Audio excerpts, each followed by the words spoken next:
Meus irmãos, bom dia, graça e paz, pastor Vanilson Vieira. E a gente vai continuar falando de oração. Então, a gente estava falando ontem sobre que Deus vê de cima e nós de baixo. Por isso que a nossa visão não é a mesma de Deus. Então, eu preciso me adaptar a essa realidade e seguir na direção certa, da visão de Deus. Então, eu sinto a graça como uma correnteza de águas que vem descendo, vinda de cima para as partes mais baixas sobre a minha vida. E isso que eu sinto são as correntezas da misericórdia vindo ao meu encontro. Que somente a oração recupera essa minha visão, deixando-a mais parecida com a visão de Deus, que enxerga de cima.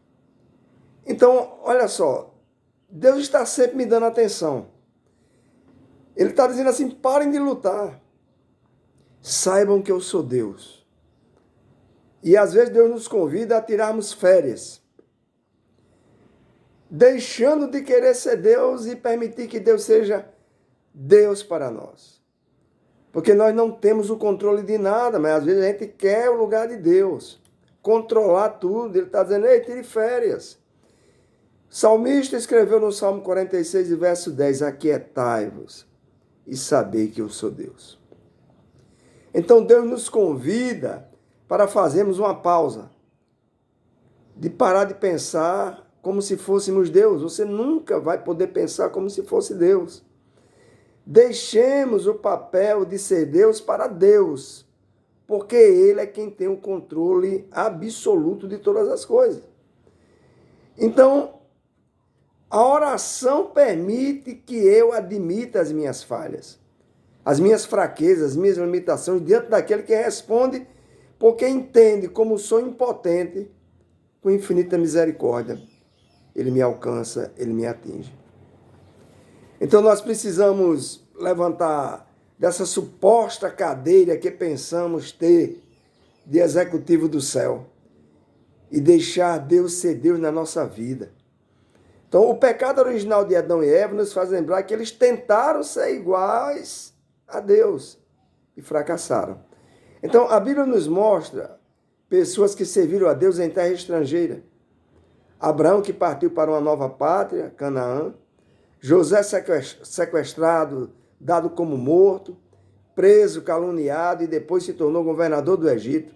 Daniel e outros profetas que serviram em administrações inimigas na Babilônia e na Pérsia. E Esté, que arriscou a vida para preservar a vida dos seus compatriotas na Pérsia. Então, Paulo, acorrentado, leva o evangelho para Roma e foi o primeiro de uma multidão de missionários que teriam de enfrentar a resistência de culturas estrangeiras diferentes. Então, todos esses, eles devem ter lutado para guardar na memória quem eles eram.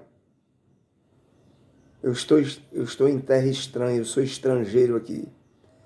Forçados a assumir uma nova cultura que era estranha para eles. Essa cultura do mundo deve ser estranha para você, meu irmão. O profeta Daniel, ele desafiou as ordens de um imperador, abrindo a janela e orando 3 vezes ao dia, voltado para a sua cidade, Jerusalém.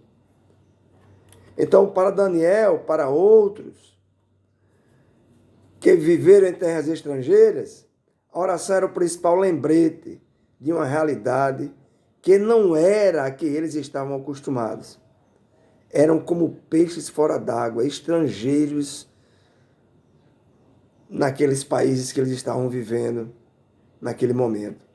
Então a oração era um canal de fé que servia para restaurar a dura realidade que era desmentida por tudo que os tornava escravos, por tudo que os cercava. Eram cativos, estrangeiros. Você precisa se sentir estrangeiro nesse mundo. Por isso que a cultura do céu deve ser a sua cultura nesse mundo. Você deve seguir a Bíblia, você deve ter a visão de cima, que é a visão de Deus, e não terrena desse mundo, dessa cultura em que vivemos. porque ela não nos pertence. Então, para nós, a oração também pode ser esse canal de fé. Nós vivemos num planeta que é jadeu, que se distanciou do plano original de Deus. Então, a oração não pode ser como apresentar a Deus uma lista de compras ou de sugestões. Eu oro porque enxergo o mundo pelos olhos de Deus. Tá certo? Pelos olhos de Deus.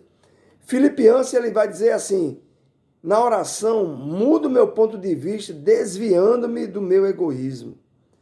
É como olhar do alto da montanha e avistar lá embaixo um pontinho, quase microscópico, que sou eu mesmo, diante dessa grandeza de Deus. Então a oração é o ato, a maneira de ver a realidade de Deus do ponto de vista de Deus.